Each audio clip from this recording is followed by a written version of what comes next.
Nasabat ang tinatayang 1,020,000 pesos na halaga ng hinihinalaang shabu at naaresto ang dalawang high-value targets sa ikinasang bypass operation ng Coronadal City Police Station sa Purok Everlasting Barangay Abansina, Coronadal City, South Cotabato, bandang alas 9:26 noong gabi, Hunyo 4, 2025.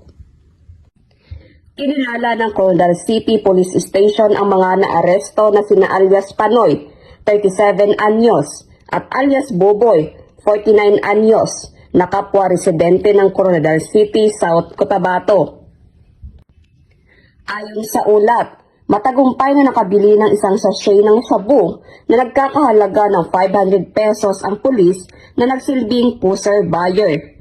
Matapos ito, nasamsam pa mula sa mga sospek ang isang 500 peso bill bilang marked money, 3 jumbo packs ng hinihinalaang shabu na may tinatayang timbang na 150 gramo at may standard drug price na 1,020,000 pesos.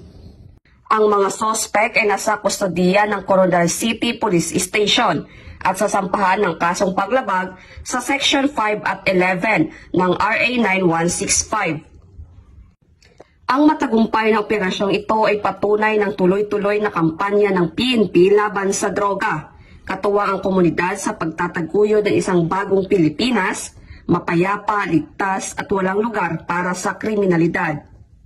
Mula dito sa Rehiyon 12, ako ang inyong PNN correspondent, Patrolwoman Vina Morales, alagad ng batas, tagataguyod ng Balitang Pulis.